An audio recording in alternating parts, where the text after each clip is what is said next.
नमस्कार दोस्तों, स्वागत करती हूँ आपका अपने YouTube चैनल ममता स्टडी ग्रुप में। तो आज हम बहुत दिन बाद हम मिल रहे हैं।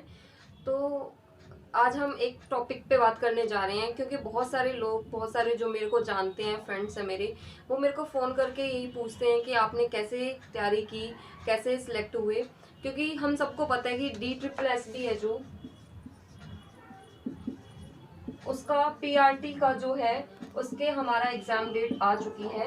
और यही बात मैंने अपनी एक फ्रेंड का फ़ोन आया जब मेरे पास, तो शायद वो वीडियो देखेगी, उसको समझ आ जाएगी। उसने मेरे को कॉल करके बोला कि एग्ज़ाम तो शायद लेट होगा। तो मैंने उनको यही बोला कि नहीं, एग्ज़ाम लेट नहीं होगा, क्योंकि DSSB का जो होता है सिस्टम, कि वो कम से कम 20 दिन पहले या 1 महीना पहले हमें इन्फॉर्म करती है कि हमारा पेपर होने वाला है।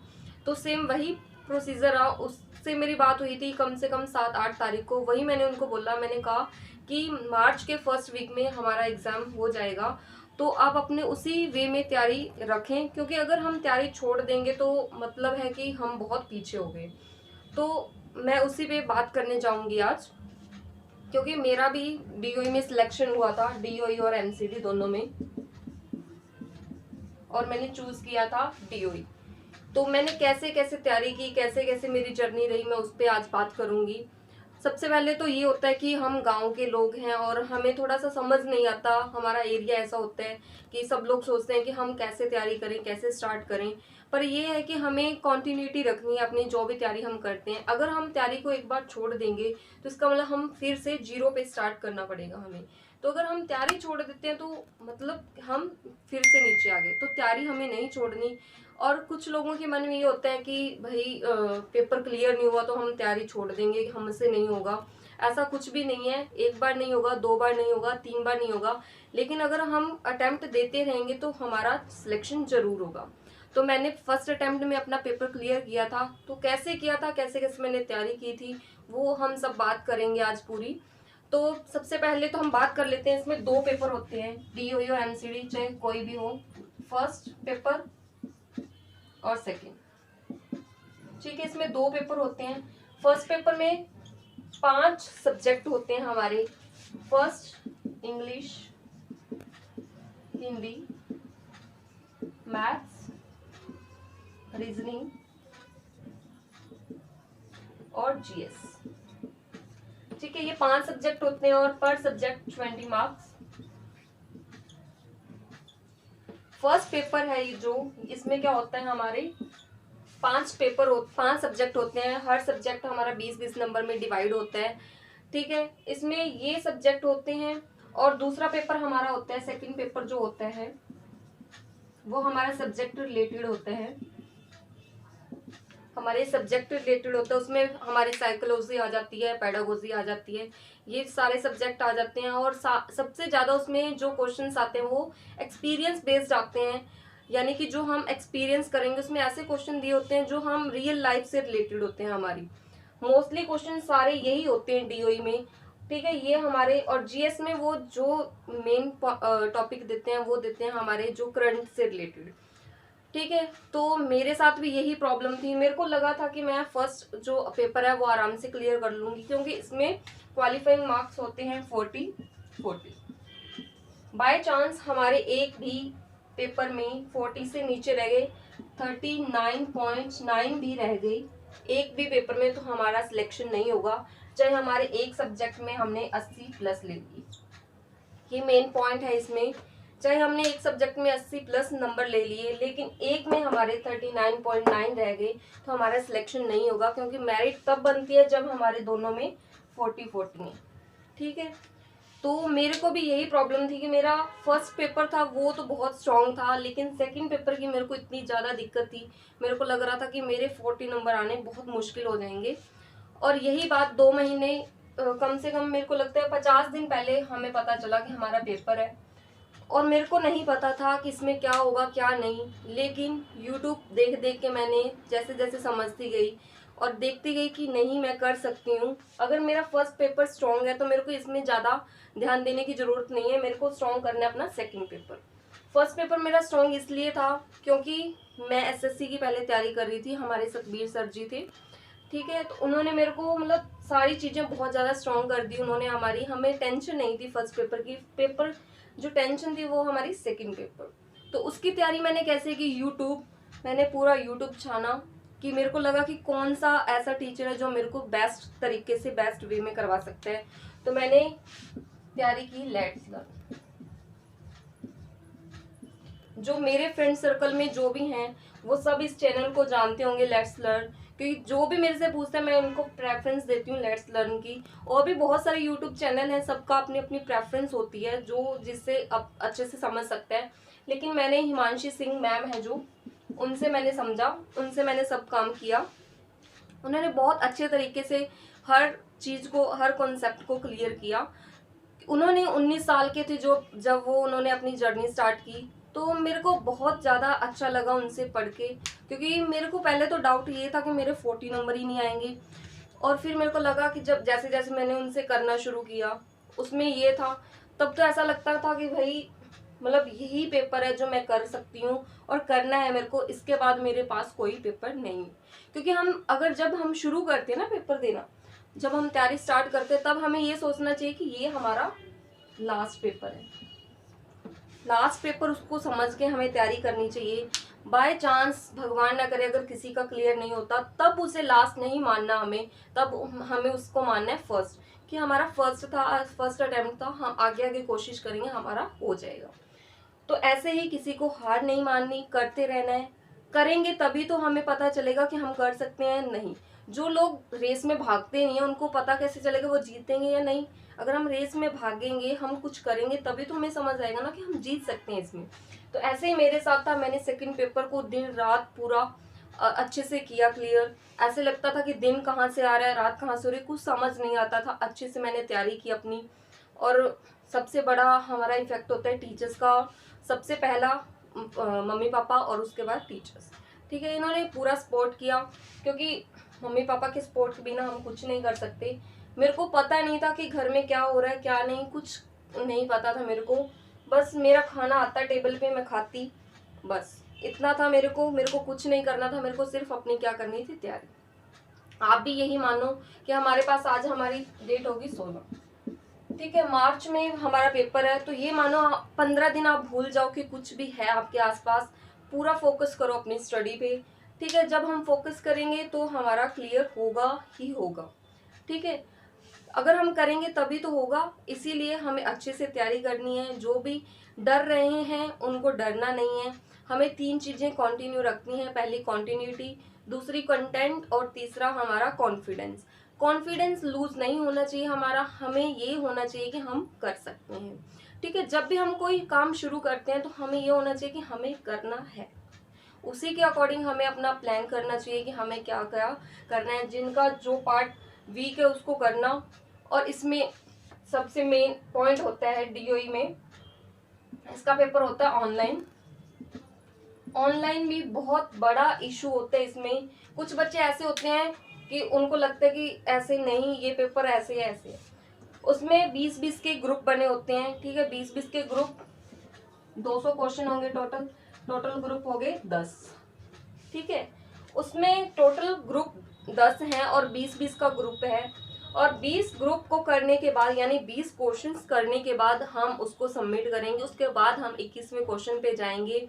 अगर हमने 19, मैं समझाती हूँ क्योंकि ये मेरे को भी बहुत ज़्यादा कन्फ्यूजन थी इस चीज़ में। बहुत ज़्यादा बच्चे कन्फ्यूज रहते हैं कि ये हमारा कैसे होगा कैसे नहीं होगा। ठीक है, उसमें भी ये होता है कि हमारे 19-20, जैसे ये 20 का ग्रुप हो गया, यहाँ पे आ गया 39-40, ये 40-39-40 का ग्रुप। ये 20 हमने कर लिया। अगर 20 को करने के बाद हमने 21 पे क्लिक कर लिया तो उसके बाद हम ऊपर नहीं जा सकते। ठीक है, उसके बाद हम ऊपर नहीं जा सकते, ऊपर वाले क्वेश्चंस को हम नहीं खोल पाएंगे। इसीलिए अपने टाइम को डिवाइड करके चलो, क्योंकि भाई वो पेपर लेने वाला है, हमें जॉब देने वाला है, वो हमारी थोड़ा माइंड तो देखेगा कि बच्चा कैसे मैनेज करता है अपने टाइम टेबल को। तो इसीलिए वो सबसे पहले हमें देता है मैथ्स। ठीक है, उसके बाद हमें देता है रीजनिंग। बहुत सारे बच्चे ऐसे होते हैं मैथ्स रीजनिंग के चक्कर में, इन 40 नंबर के चक्कर में पूरा पेपर ही उनका रह जाता है, क्योंकि वो सेकंड पार्ट तक पहुंच ही नहीं पाते। सेकंड पार्ट के वो 20 से 40 क्वेश्चन देख पाते हैं। ठीक है, तो हमें अपने टाइम को डिवाइड करके चलना है कि हमें कैसे कैसे करना है। ऐसे ही मेरे साथ हुआ था। मैं अपनी बात बता रही हूँ कि मैथ्स पहले था और मेरा मैथ्स इतना स्ट्रांग था कि मैं उस मैथ को छोड़ नहीं सकती थी, क्योंकि मेरे को आगे नहीं पता था कि ना आगे वाला पेपर कैसे है। ठीक है, मैंने अपने 15 क्वेश्चंस किए, टाइम इतना ज़्यादा हो चुका था, मेरे को लगा कि अगर मैं ये 5 क्वेश्चन और अटेम्प्ट करूँगी तो मेरा आगे वाला पेपर छूट जाएगा। तो मैंने उन 5 क्वेश्चन को देखा भी नहीं, उन 5 क्वेश्चन को स्किप किया और अपने नेक्स्ट पार्ट पे पहुंच गई, क्योंकि मेरे को ऐसा समझ में आया कि अगर मैं ये 5 क्वेश्चन 5 नंबर के लिए अपना कम से कम 20 मिनट और वेस्ट करूंगी तो आगे वाले मेरे बहुत सारे क्वेश्चंस रह जाएंगे। इसलिए मैंने वो 5 क्वेश्चन स्किप किए और नेक्स्ट अपने पार्ट पे आ गई। तो हमें उस टाइम पे, क्योंकि वो टाइम ऐसा होता है कि हमने जो इतने टाइम तक पढ़ा है, हमने 3-4 साल से जो हमने पढ़ा है, वो हमारा सिर्फ वही हमारे 2 घंटे का पेपर होता है हमारा, वो 120 मिनट में डिसाइड हो जाएगा कि हम क्या करने वाले हैं, यानी हम फेल होते हैं या पास। इसीलिए अपने टाइम को मैनेज करके चलना है अच्छे से, और हमें वहाँ पे मतलब प्रेजेंट माइंड रहना है कि अगर हमारा किसी पार्ट में ज़्यादा टाइम लग रहा है तो हम उस पार्ट में कम करें टाइम को अपने और नेक्स्ट पार्ट पे जाएं। और मैं बात कर रही थी सेकंड पेपर की, मेरे को सेकंड पेपर की सबसे ज़्यादा टेंशन थी, बट मैंने अपने सेकंड पेपर में भी अच्छा स्कोर किया, मेरे 67 नंबर बने। पर मैं तो अपने 40 नंबर के लिए ऐसे लग रहा था कि सिर्फ 40 बन जाएं, पर उसके बाद भी मेरे 67 बने, क्योंकि मैंने बहुत अच्छे से प्रिपेयर किया अपना सब्जेक्ट, बहुत अच्छे से मैंने उसको अपना तैयारी दी, अपना टाइम दिया, तभी मैं उसको क्लियर कर पाई। मेरे दोनों पेपर क्लियर हुए थे, एमसीडी और डीओई का, और मैंने चूज किया डीओई, क्योंकि मेरे को लगा कि प्रमोशन के बाद हम जब डीओई में आ रहे हैं तो डायरेक्ट इसी में जाएं। ठीक है, तो ऐसे ही आप तैयारी करते रहें। अगर किसी को कोई प्रॉब्लम है, कोई डाउट है, तो वो नीचे कमेंट बॉक्स में अपना डाउट जरूर लिखें, और नेक्स्ट वीडियो में मैं आपके पूरे के पूरे डाउट क्लियर करने की कोशिश करूंगी, क्योंकि मैंने वो पेपर वो टाइम देखा है, उसमें मैंने महसूस किया है कि क्या क्या हमें प्रॉब्लम्स आते हैं, क्या क्या हम प्रॉब्लम को फेस किया है हमने। अगर किसी भी बच्चे को, किसी भी मेरे फ्रेंड को कोई भी प्रॉब्लम है अपने एग्ज़ाम को लेके, अपने कोई भी इससे रिलेटेड दिक्कत है, तो कमेंट में ज़रूर बताएं मेरे को, मैं उनकी पूरी की पूरी प्रॉब्लम सॉल्व करने की कोशिश करूँगी, क्योंकि मैंने वो चीज़ें महसूस की हैं कि जब मैं तैयारी कर रही थी तो मेरे साथ क्या चीज़ें हो रही थी। ठीक है, और सबसे बड़ी बात हमें है, हम कितना भी तैयारी कर लें, कितना भी हम पढ़ लें, जब तक हम अपना टाइम मैनेज नहीं करेंगे हम पेपर को अच्छे से अटेम्प्ट नहीं कर पाएंगे। ठीक है, सबसे ज़्यादा ध्यान देना है हमने कंटेंट के बाद हमारे टाइम पे, टाइम मैनेज पे, कि हमें टाइम को कैसे मैनेज करना है। उस टाइम को मैनेज करने के लिए हमें कुछ ना कुछ तो एक्स्ट्रा करना ही पड़ेगा। क्यों? कई बार हम ये देखते हैं कि यार वो बच्चा इतना पढ़ता है लेकिन उसका पेपर क्लियर क्यों नहीं हुआ। वो जो प्रॉब्लम होती है वो यही होती है कि उसको टाइम मैनेज करना नहीं आया। ऐसे ही मैंने अपने टाइम को मैनेज करने के लिए, जैसे नेट पे हम डाउनलोड करते हैं तो मॉक टेस्ट मिल जाते हैं हमें। ठीक है, DSSB-PRT के मॉक टेस्ट मिल जाएंगे हमें। मैंने परचेज नहीं किए थे, मैंने ऐसे ही हर साइट पे जाके एक एक चेक करके अपना मॉक टेस्ट किया था कि मेरे को समझ आए कि मैं कितना अटेम्प्ट कर सकती हूँ, कितने टाइम में मेरे को क्या करना है। ठीक है, ये सारी चीज़ों को मैनेज करके हमें ज़रूर चलना पड़ेगा।